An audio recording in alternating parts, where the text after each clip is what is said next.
기도하고 시작합니다. 하나님 아버지 감사합니다. 이제 교리 공부를 할 수 있게 하신 감사합니다. 우리 장로님들을 비롯하여 중직들, 교회도 많은 성도들이 유튜브를 통하여서 교리 공부에 참여하게 하신 것 감사합니다. 하나님 말씀을 바로 이해하기 위해서 또 주님의 몸된 건강한 교회를 세우기 위해서 이제 사도들 때부터 시작해서 계속해서 역사적으로 우리가 무엇을 믿는가 하는 믿음의 교리에 대해서 정리한 것을 공부하는 시간을 갖게 하신 것 감사합니다. 아버지 하나님, 오늘 또 하나님의 성육신에 대해서 공부할 때 주영의 역사하심으로 진리를 바로 깨달아 알고 바른 신앙 위에 서서 바른 신앙 생활할 수 있도록 도와주옵소서. 예수님의 이름으로 기도드립니다. 아멘. 하나님의 성육신을 예언하고 있는 성경을 살펴보려고 합니다. 그러면서 여러분에게 페이퍼로 지난 시간에 공부한 것을 조금 다르게 이렇게 정리를 했습니다. 그래서 기독교 기본 교리, 우리 기독교의 기본 교리입니다. 먼저 하나님이죠. 그 하나님이 인격적인 하나님, 삼위일체 하나님을 믿습니다. 인격적인 하나님을 거부하면 자연신이 된다는 것, 자연신론이 된다는 것. 삼위일체에 우리는 하나님론, 삼위일체 하나님을 믿습니다. 성부, 성자, 성령이 내재적으로 아버지와 아들, 성령이 인격적으로 서로 관계하시는 하나님. 그 하나님께서 먼저 경륜을 하셨죠. 그 경륜이 창조 경륜이죠. 창조 경륜은 뭐예요? 창조의 목표를 의논하신 거죠. 자기를 섬기는 백성을 가진 나라를 세우겠다. 그리고 그 경륜에 의해서 작정된 작정대로 창조를 하셨어요. 창조하고 여기에 이제 그걸 넣지 않았는데 언약을 맺죠. 근데 이 언약을 파기한 것이 타락이죠. 타락해서 이제 반역자 죄인이 됩니다. 이 죄인들을 버리지 않고 회복시키기로 또 경륜을 가지셨어요. 이걸 구속경륜이라고 얘기합니다. 자, 그러면 구속경륜을 어떻게 이루느냐? 이루는 방식이 하나님의 성육신으로 이루어진다. 그러니까 하나님의 성육신은 우리를 구속하기 위해서 원래 창조 경륜을 성취하기 위해서 성육신 하신 거죠. 그래서 하나님의 성육신 하셔서 십자가에 피를 흘리심으로 그 예수의 십자가 구속을 믿음으로 받게 하셨죠. 그래서 우리를 거듭나게 하시고 거듭난 우리를 하나님께서 의롭다라고 칭해 주시는 거죠. 이게 이신칭이에요. 그러니까 기독교 기본 교리인 삼위일체 하나님은 고대 교회는 하나였어요. 이게 공회라고 지금 총회나 마찬가지예요. 거기서 삼위일체 하나님 신앙 고백을 하고 니케아 신경을 작성을 합니다. 니케아 신경은 우리 교회는 이렇게 믿습니다. 삼위일체 하나님을 믿는 거죠. 예. 그 삼위일체 하나님을 믿는다고 신앙 고백하는 오늘 우리가 고백하는 고백이 뭐예요? 사도신경이잖아요. 예? 전능하사 천지를 만드신 하나님 아버지를 내가 믿사오며 이게 성부잖아요. 그 아들 예수 그리스도를 믿사오니 쭉 해서 재림하실 것까지 얘기하고 그 다음에 세 번째 성령을 믿사오며 성부, 성자, 성령, 삼위일체 하나님을 믿는 신앙 고백이 사도신경이죠. 그런데 이 삼위일체 하나님 교리가 니케아 신경으로 교회의 교리로 그렇게 세워졌다는 거. 그리고 나서 이제 성육신 교리가 또 세워져요. 이 칼세돈이라는 곳에서 세계 종교회의를 해서 하나님의 성육신, 그리스도의 성육신 교리를 확정을 해요. 그러니까 고대 공회에서, 교회에서 지금 받아들인 거예요. 삼위일체 하나님, 성육신 하나님. 그리고는 이제 중세로 들어갑니다. 중세로 들어가는데 로마 캐톨릭 교회, 지금 천주교죠. 구원이 믿음으로만 구원 받는다는 이 교리를 굳게 믿고 나왔는데, 이 노마교회, 지금 천주교가 곧 저희 중세 노마교회죠. 로마 캐톨릭 교회라고 그러죠. 캐톨릭 교회가 구원을 믿음으로만 받는다고 하는 것이 아니라 행위를 더했어요. 믿음 더하기 행위. 그러면 이제 기독교가 뭐가 되는 거예요? 행위가 더해짐으로 자력 구원의 길을 터는 거예요. 절대적으로 자기 스스로는 구원받을 수 없다고 그러는데, 하나님을 믿음으로만은 약하다는 얘기가, 내가 어떤 행위를 해야 된다는 거예요. 그러니까 타력과 자력이 절충이 되어진, 이것은 성경에서 전혀 성경에 반하는 거죠. 그래서 종교 개혁자들, 말틴 루터, 멜랑이톤, 쥐잉글리, 존 칼뱅, 이런 분들이 성경을 연구하기 시작한 거예요. 과연 그러한가? 그리고 초대 고대 교회에서는 어떻게 믿었는가? 그래서 고대 교리와 성경을 연구하다 보니까 중세가 성경에서 떠나도 한참 떠난 거야, 잘못된 거야. 그래서 이것을 바로 잡아야 되겠다라고 종교 개혁을 일으킨 거죠. 종교 개혁은 뭐냐면 믿음 플러스 행위를 더해야 된다고 하는 이것을 뒤엎고 오직 믿음으로만, 이걸 솔라 피데라고 그래요. 라틴어로. 오직 믿음으로. 예. 오직 믿음으로 구원받는다는 교리가 이신칭이에요. 이신칭의로 종교개혁 교회가 다시 시작된 거예요. 이신칭의는 세계 무슨 교회, 총회처럼 공회에서 결정한 건 아니야. 그런데 종교개혁교회가 로마 캐톨릭 교회 반항해서, 반항자가 프로테스탄트라는 말이 그 말이에요. 반항을 해서 우리는 오직 고대 교회에서 고백한 대로, 성경에 있는 대로 오직 우리는 믿음으로만 구원받는다.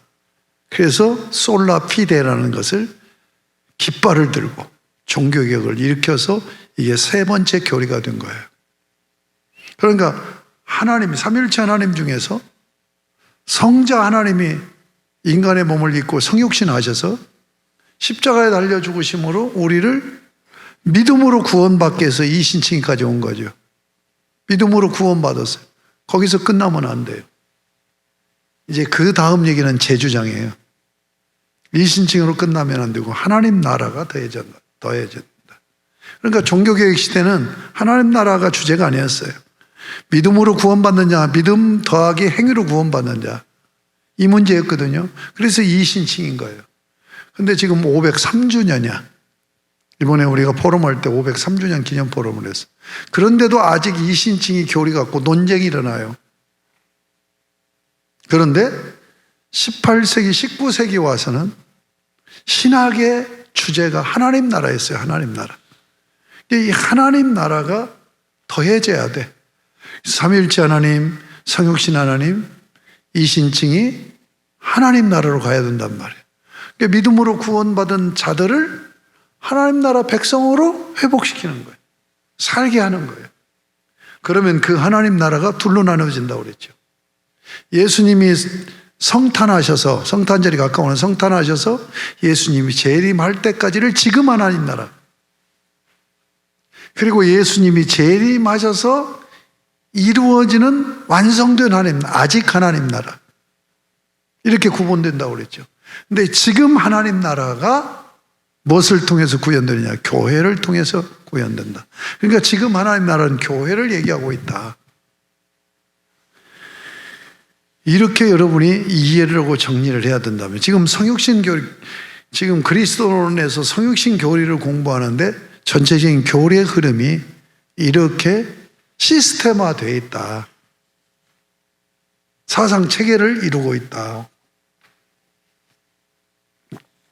그러면 이제 두 번째, 성육신이에요. 성육신. 하나님이 성육신을 하셨는데, 인간의 몸을 입고 이 땅에 오셨는데, 왜 오셨느냐?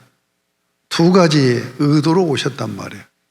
첫째는 본질이에요, 본질. substance라고 그랬는데, 본질. 본질이 복음이죠. 복음이 뭡니까? 십자가 구속이죠. 그렇죠? 십자가 구속을 통하여서 우리가 마귀의 자식이었는데 하나님의 아들로 신분을 변화시킨 거죠. 그러기 위해서 성육신 하신 거예요.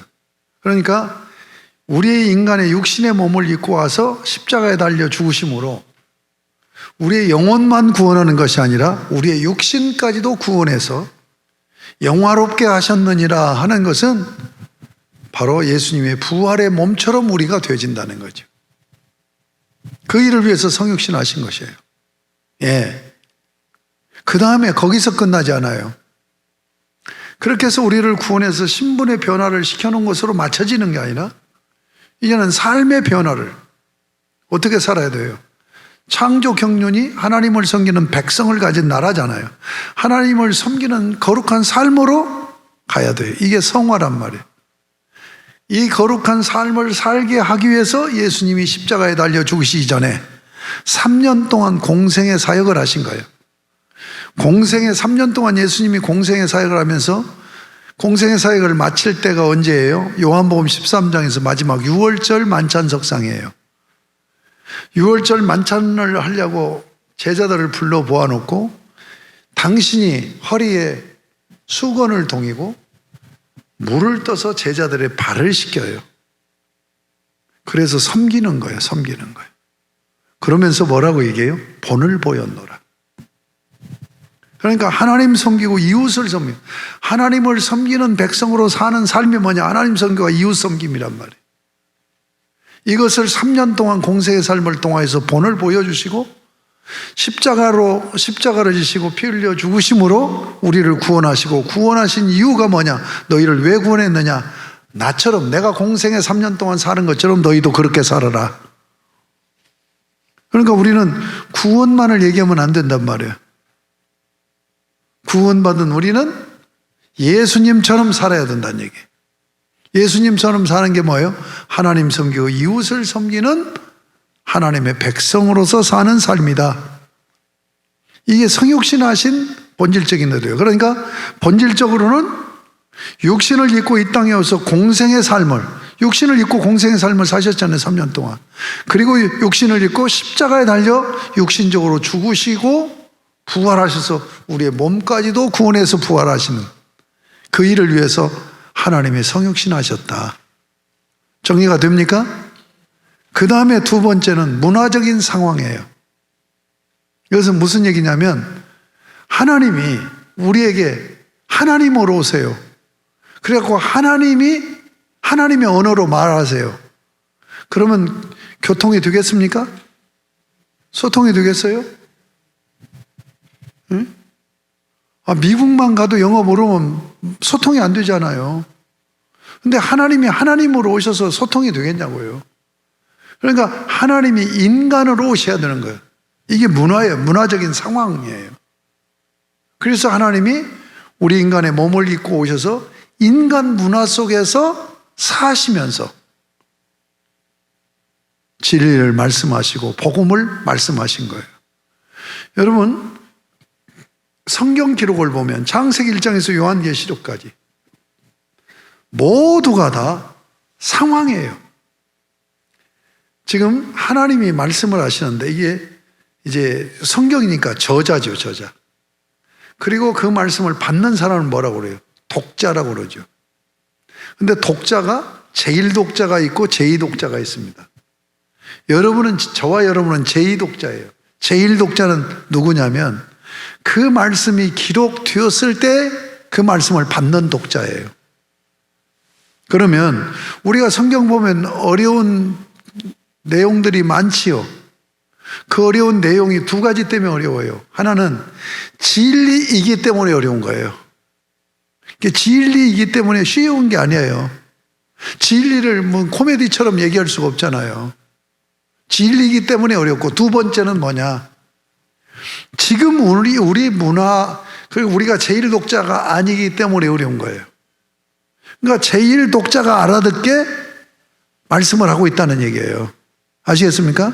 그러면 이 성경이 처음 기록될 때가 수천 년 전이야. 여러분, 수천 년 전이면 우리나라 역사로 얘기하면 상고시대예요. 상고시대. 우리 성경이 처음 기록될 때가 언제냐? 고조선. 고조선 때란 말이에요. 여러분, 우리는 조선시대 사람들이 언어도 잘 이해를 못 하잖아요. 고려 사람들 말 이해할 수 있어요? 신라시대, 삼국시대 때 성경이 처음 기록할 때는 상고시대, 고조선 때에 그들이 알아듣는 말로 해야 그들이 알아들을 거 아니에요. 제일 독자가. 그런데 세월이 흘러가면서 문화가 바뀌어지잖아요. 엄청나게 바뀌어지잖아요. 그래서 어려운 거예요. 그 당시 독자들이 알아들을 수 있는 그 당시의 문화의 언어로 말을 했는데 그것을 지금 우리의 문화의 언어로 알아들어야 된단 말이에요. 그래서 성경을 이해하려면 해석이 그렇게 중요한 거란 말이에요. 무슨 말인지 아시겠죠? 성경이 어려운 이유를 아셔야 돼요. 예. 그러니까 전부 상황화예요. 상황화한 거예요. 그런데 이 문화적 상황을 성경 기록도 전부 상황화라고 해요. 그런데 저는 여기서 성육신 하신 것은 하나님 나라를 상황화한다는 것으로 이해를 해야 돼요. 구약시대는 하나님 나라를 이스라엘이라고 했어요. 신약시대는 새 이스라엘이라고 해요. 이걸 교회라고 얘기하죠. 이걸 문화적인 상황화다. 이렇게 말할 수가 있다는 얘기예요. 무슨 말인지 아시겠죠? 성육신 하신 이유를 이렇게 정리를 하시란 말이에요. 그 다음에 세 번째, 중보자로서의 성육신. 거기 가로 안에 헬라어가 썼어요. 이게 좀 이렇게 써놓으니까 홀 로고스인데 위에 꼭지 같은 거 그것이 분류되어 있어야 되는데 붙어 있네. 그리고 로고스에도 그 액센트가 빠져 있고 홀은 정관사예요. 로고스는 말씀입니다. 홀로고스는 그 말씀, 요한복음 1장 태초에 말씀이 계시니라. 자, 요한복음 1장 1절에서 14절이 이 성육신에 대해서 아주 정확하게 말씀하고 있어요. 자, 로고스라는 개념을 썼어요. 이것이 1장 1절에 태초에 말씀이 계시나로 시작하더니 14절에 말씀이 육신이 되어, 그렇게 되어 있죠. 말씀이 육신이 됐다는 얘기예요. 이게 성육신을 얘기하는 거잖아요. 그럼 말씀이 뭐예요? 성자 하나님을 얘기하는 거죠. 그러면 왜 성자 하나님을 말씀이라는 개념으로 성경에 기록이 되어 있느냐? 이것을 자세히 얘기하려면 시간이 많이 가요. 딱 한 가지로, 한마디로 그냥 여러분이 알 수 있게 중보자라고 하는 의미가 담겨 있어요. 홀로고스라는. 그러니까 인격적인 하나님을 노고스라는 개념으로 표현하고 있단 말이에요. 성자 하나님을. 그분이 14절에 가보니까 말씀이 육신이 되었다라고 얘기되잖아요. 이게 성육신을 얘기하잖아요. 그러면 왜 성자 하나님을 말씀 노고스라고 했느냐 하는 거예요. 그것을 자세히 제가 신학적으로 설명하면 시간이 많이 설명 생략합니다. 이건 중보자다. 여기 요한복음에는 세 가지 중보자를 얘기해요. 말씀으로 창조를 하세요. 창조의 중보자예요. 그 말씀으로 표현된 성자 하나님이 성육신 하셔서 구속을 이루세요. 이건 구속의 중보자예요. 요한복음에는 또 어떤 중보자까지 얘기하냐면 계시의 중보자다. 하나님이 자기를 알리는데 자기를 객관화시켜서 노고스로 해서 이 노고스로 하나님을 알리시는 거예요. 한번 따라하세요. 창조의 중보자, 계시의 중보자, 구속의 중보자. 그러니까 하나님 아버지가 계획하셨어요. 그것을 누가 시행을 해요? 중보자가 시행하는 거예요. 아들 하나님이 시행하는 거예요. 창조도 하시고, 그리고 자, 창조가 뭘까요? 하나님이 자기를 알리심이에요. 이걸 자연계시라고 얘기합니다. 자연계시. 창조에서 이제 베토벤이 운명교향곡을 작곡을 했어요. 운명교향을 딱 들으면 이건 베토벤이 작곡했다. 뭔 말인지 아시겠죠? 예? 그래서 그 작품을 통해서 그 저자를 알리는 거죠. 그러니까 창조를 통해서 하나님을 알리는 거예요. 이걸 자연계시라고 그래. 근데 자연계시로만 가지고는 인격적인 하나님을 온전히 알릴 수가 없어. 그래서 인격적인 하나님인 것을 알리기 위해서 인격자이신 아들 하나님이 육신을 입고 이 땅에 오시면서 알리신 거예요. 그래서 요한복음 14장에 보면 빌립이 그러죠. 아버지를 보여달라고. 그러니까 예수님이 뭐라고 얘기해요? 너희가 나를 보고도 아버지를 보여달라고 하느냐? 여러분, 예수님은 하나님의 형상이에요. 형상이라는 말이 뭔 말이라고 그랬죠? 닮았다는 얘기죠. 그럼 얼마나 닮았어요? 100% 닮은 거예요. 똑같은 거예요. 그러니까 아들을 보면 아버지를 그대로 보는 거예요. 조금만 닮아도 누구 아들이네? 우리 미가가 걷고 가는 것만 봐도 저 장목사 아들 딸이구만. 조금 닮은 거예요. 걸음걸이 하나 닮았는데도 닮았다라고 얘기해요. 그런데 예수님은, 하나님의 아들은 아버지 하나님을 100% 닮았다니까요. 그러니까 아들을 보면 100% 아버지를 보는 거예요. 이게 계시의 중보자예요. 그 다음에 구속의 중보자예요. 자, 중보자로서의 성육신을 제가 이렇게 전개해 나갑니다. 이건 요한복음대로 한 게 아니에요. 창조를 하셨어요. 아들 하나님이. 성육신 하시기 전입니다. 그렇죠? 창조의 중보자는 성육신 하시기 전에 창조를 한 거예요. 타락 이후에 육신을 입은 우리 인간을 구원하시기 위해서 성육신 하신 거예요. 창조의 중보자가 타락한 죄인을 구원하시기 위해서 성육신 하셔서 구속의 중보자가 된 거예요. 그 부분을 놓치지 마시기 바랍니다. 창조의 중보자로 있을 때는 성육신 하신 게 아니에요. 성육신 전입니다. 그렇죠? 그런데 또 하나의 중보 사역을 감당하는 중보자예요. 교제의 중보자예요. 내가 성경 공부할 때는 두세 번 얘기했는데 여러분들이 기억하고 있는지 모르겠어요. 자, 성자 하나님이 천국에서 이 땅에 오실 때 육신을 입기 전까지는 육신이 없었죠. 영이지요. 하나님은 영이시잖아요. 그러니까 영이신 분이 이 땅에 오셔서 마리아를 통해서 육신을 입은 거죠. 그러면 구속사역을 이루고 성자 하나님이 하늘나라로 돌아가실 때 어떻게 돌아가셔야 돼요? 영으로 돌아가셔야 되잖아요. 영으로 오셨으니까 이 땅에 와서 육신을 입었으니까 돌아가실 때도 육신을 벗고 영으로 가셔야 되잖아요. 근데 예수님 그렇게 했어요? 부활한 육신을 입고 올라가신 거예요. 천국 하나님 나라는 영적인 나라, 영이에요. 하나님, 영이신 하나님 나라예요. 그런데 오실 때는 영으로 오셨다가 가실 때는 부활한 육신을 입고 가신 거예요. 그 이유가 왜 그래요? 영이신 하나님과 우리도 구원을 받고 천국을 갈 때는 예수님 부활하신 그 몸을 입고 가요.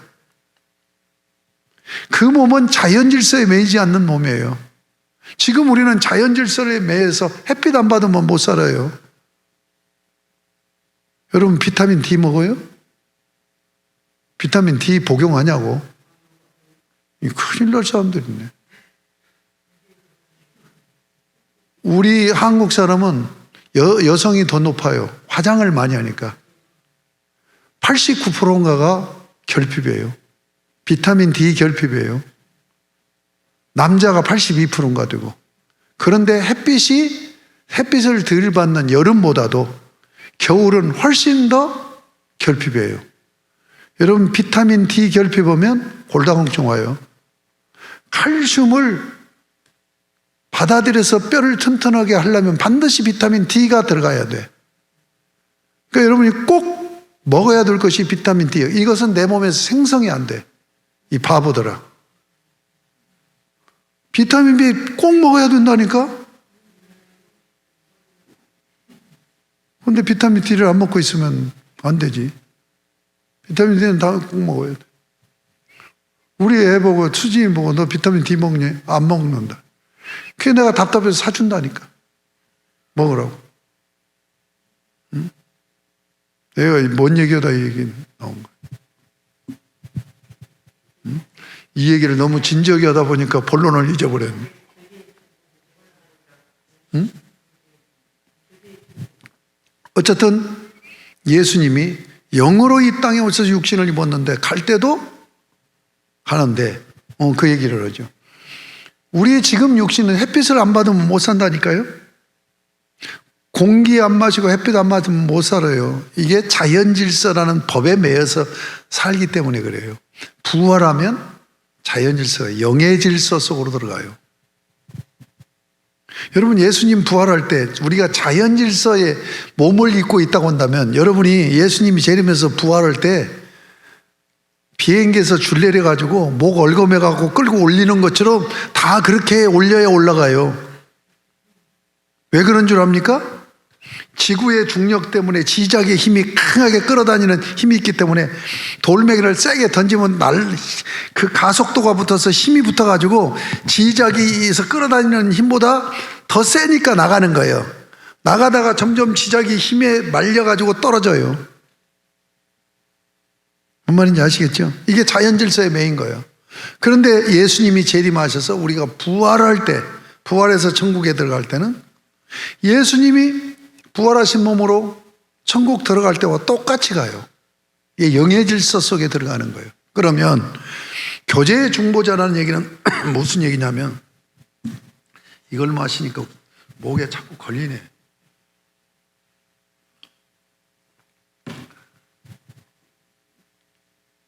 지금 여러분이 뭔 얘기하다. 우리 부목사님 편집을 많이 해야 되겠네. 예. 그러니까 천국은 요한계시록에 보면 뭐예요?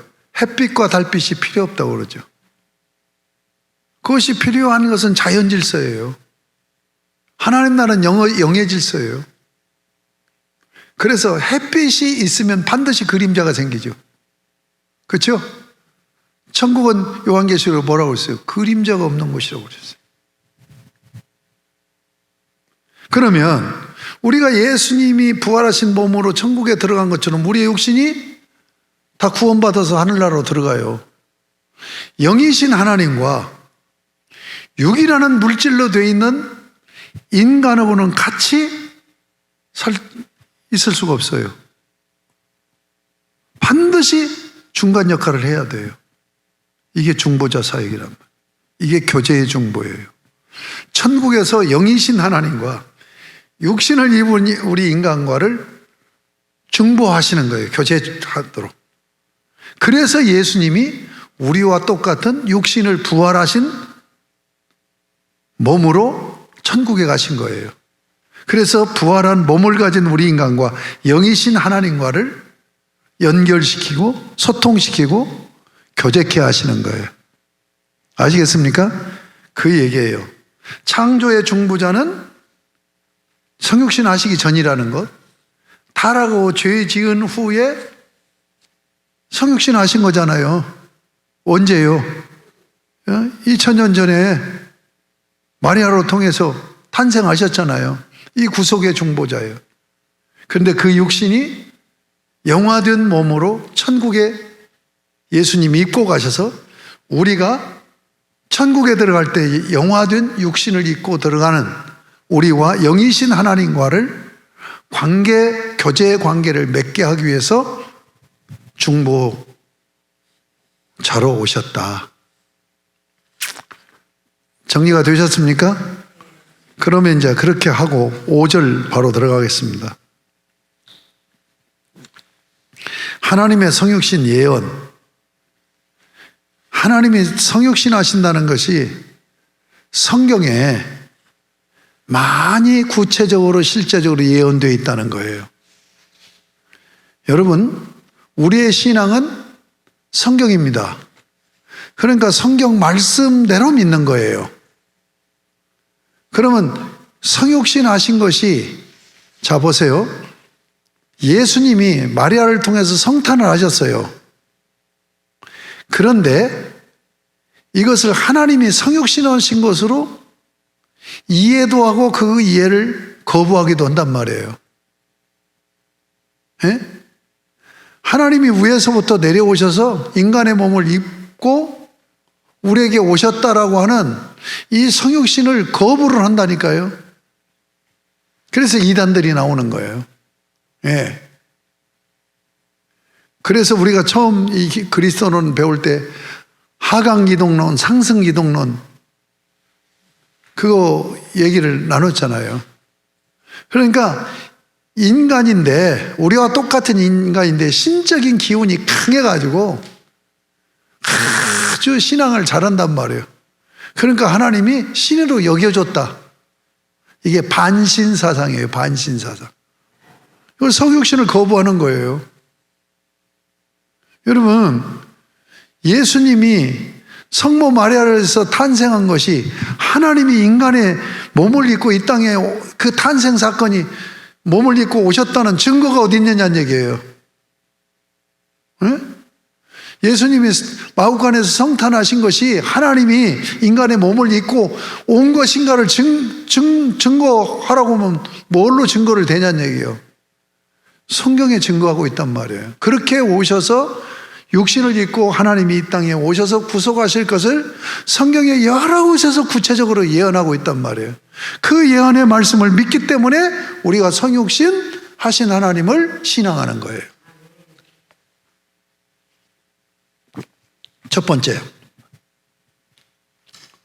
첫 범죄자의 심판에서 하나님의 구주가 되실 것을 알리심. 창세기 3장 15절이죠. 여인의 후손. 이게 원시 복음, 어머니의 복음이라고 얘기해요. 제라라는 개념이 나옵니다. 두 번째, 이삭의 출생으로 그리스도 오심을 약속. 여러분, 창세기 15장, 또 15장이 언약이에요. 17장은 언약 갱신. 그 다음에 17장이, 18장은 그 언약을 성취하러 아브라함을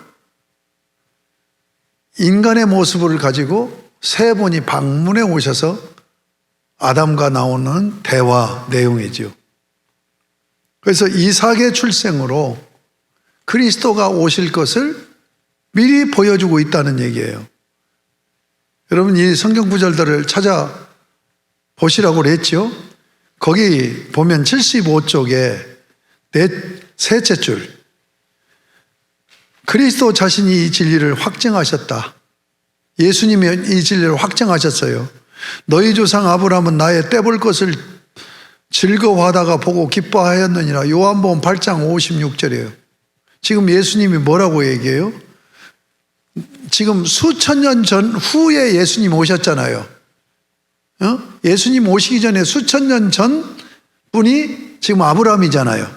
아브라함, 너희 조상 아브라함은 나의 떼볼 것을, 내가 올 것을 보고 기뻐하였다. 하나님이 약속하신 이삭을 통해서 출생할 것을 보여주신 것을 보고 앞으로 우리 이 혈통을 통해서 예수 그리스도를 이 땅에 성육신 시키시는구나 하고 떼볼 것을 미리 보고 기뻐하였다라고 예수님이 친히 하셨단 말이에요. 세 번.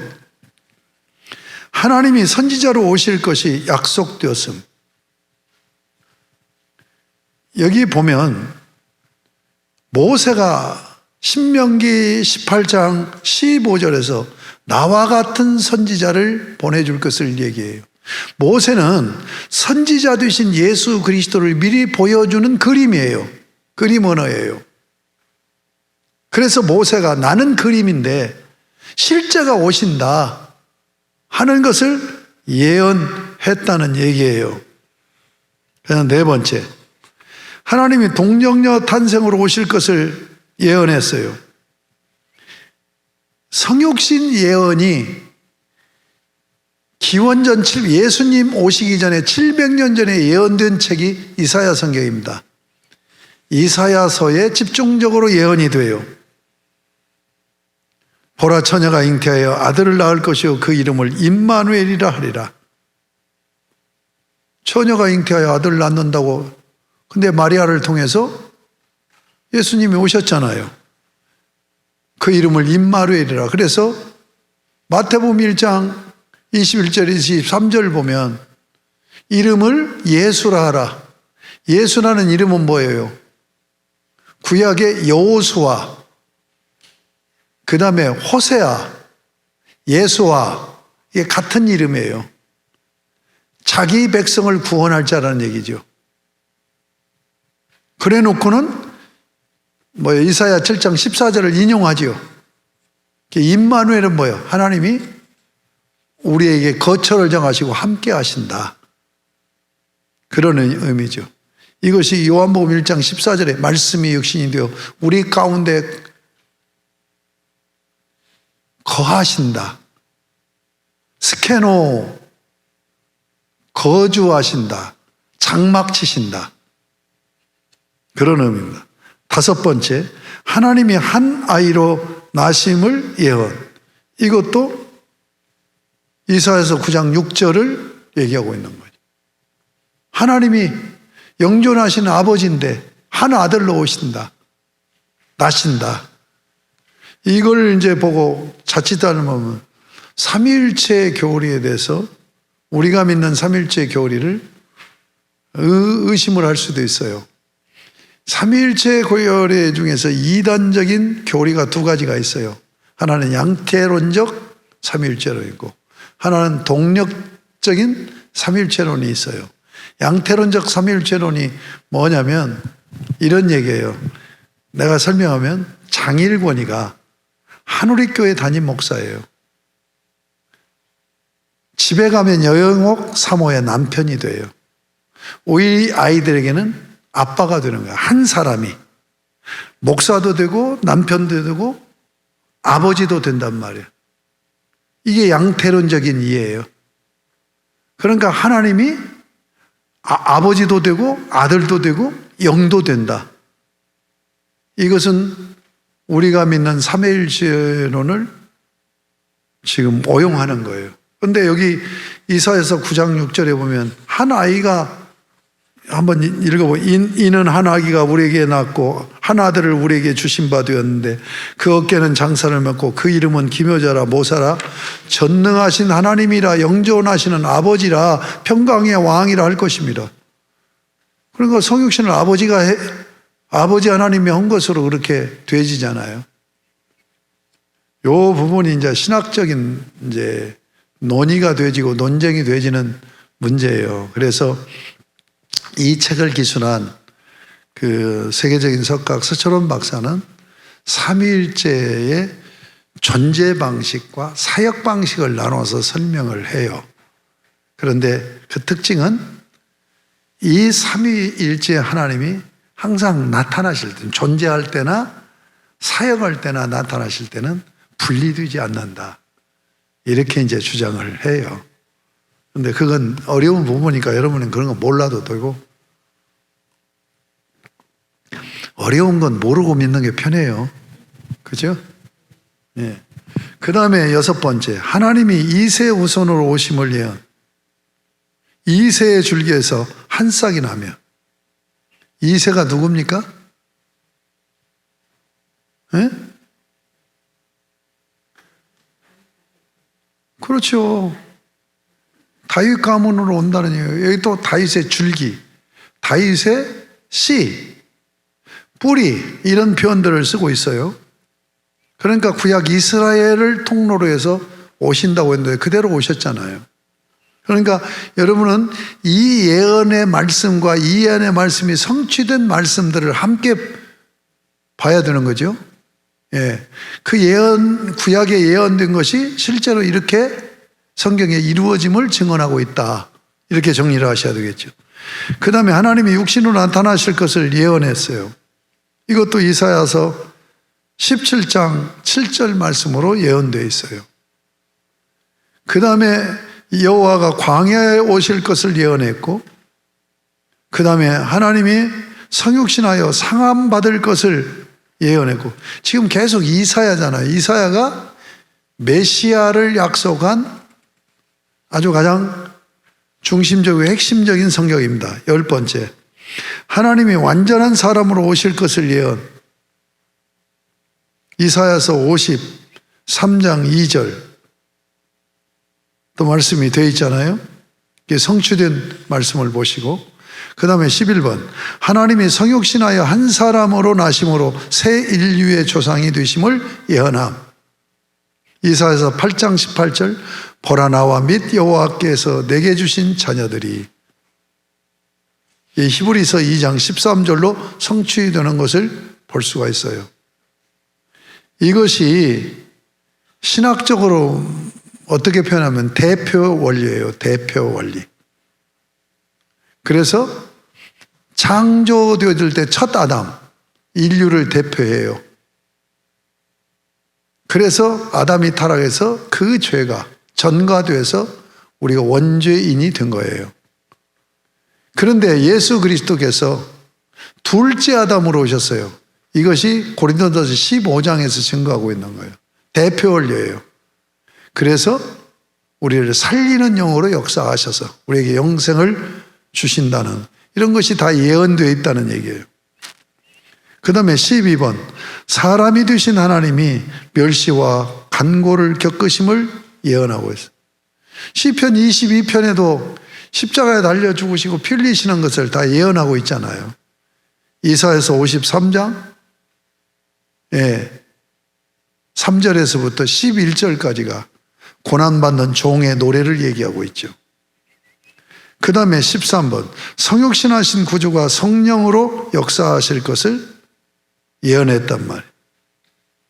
여기 말씀도 이사야서 61장 1절 말씀을 얘기하고요.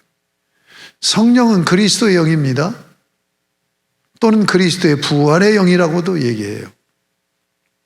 그 다음에 14번, 여호와가 다윗의 후손으로 오실 것을 예언. 아까 이새의 줄기에서 온다는 것과 동일한 얘기죠. 그 다음에 15번, 여호와가 인자로서 하늘로서 내려오심을 예언. 다니엘서 7장 13절에서 14절. 인자라는 말이 한문으로 보면 사람의 아들이라는 얘기죠. 예수님이 자기를 인자라고 표현을 많이 했어요. 그런데 이 표현은 두 가지 의미를 담고 있어요. 하나는 내가 육신을 입고 성육신 하셨다는 것을 강조하는 거예요. 그러면서 또 하나는 뭐예요? 다니엘서 7장 13절에서 14절에 있는 종말의 구원자 메시아를 인자로 얘기를 해요. 바로 예언된 대로 오셨다. 심지어 나귀 타고 예루살렘 성에 입성하실 것도 이미 스가랴서 9장 9절에서 10절에 예언되어 있는데, 나귀 새끼 주인이 쓰시겠다라고 하라고 하면은, 그렇게 해서 제자들을 보내니까 제자들이 가서 얘기하니까 그 주인이 나귀 새끼를 그냥 주잖아요. 그래서 그 나귀 새끼 위에다가 종려가지를 깔고, 그리고 예수님이 그걸 타시고 예루살렘 성에 입성하시는데, 그건 뭘 얘기하는 거예요? 스가랴에 있는 대로 평화의 왕으로 입성하신다는 것을 예언한 것이 성취된 거죠. 그 다음에 17번 성육신하신 하나님이 은 30에 팔릴 것을 예언. 은 30에 팔릴 것을 예언했는데 그것이 가룟 유다가 은 30 받고 예수님을 팔아버리잖아요. 그 다음에 18번 그리스도가 십자가에 못 박힐 것을 예언. 예? 못 박힐 걸 스가랴에서 말씀하고 있단 말이에요. 그러니까 성경에 말씀하신 대로 지금 예언된 대로 예수님이 오셔서 행적을 이루어 나가시는 거죠. 19번 그리스도의 제자들이 흩어져 십자가 고난을 당할 때 제자들이 다 도망가잖아요. 그런 것들이 다 예언되어 있단 말이에요. 20번 하나님이 성육신하여 언약의 사자로 나타나심을 예언한다.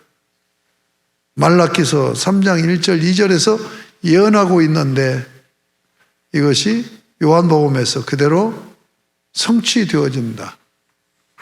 그래서 메시아가 오셔서 하나님의 아들이 오셔서 새 언약을 맺으시고 성취하신 것으로 우리가 계속 주일날 설교가 마태복음 5장에서 7장까지잖아요.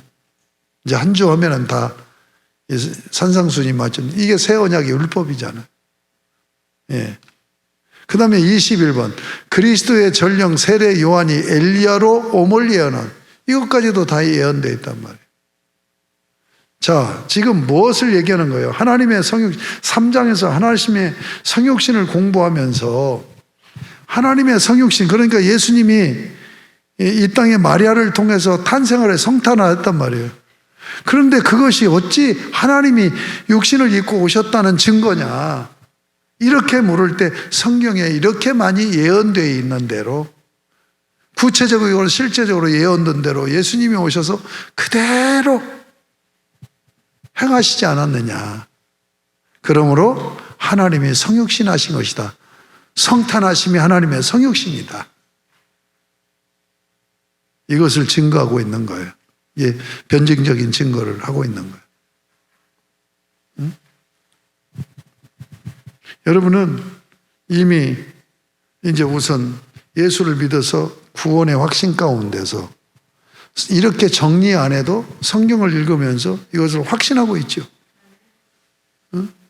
뭐 이런 증거를 하나하나 구체적으로 따지지 않아도 우리는 확신하지 않느냐는 얘기예요. 자, 이 성육신 교리가 중요하기 때문에 성경적인 예언 부분을 이렇게 함께 살펴볼 수 있게 된 겁니다. 이제 다음 주에는 4장을 나가도록 하겠습니다. 여러분에게 숙제를 내드리겠어요. 이 숙제는 뭐냐면 책을 읽어야 돼요. 여기서 끝나면 안 돼. 그래서 여러분들이 지금 82주까지지만 내용은 많지 않아요. 그러니까 이걸 좀 읽어 나가셔서 꼭 공부한 것을 읽고 복습을 하고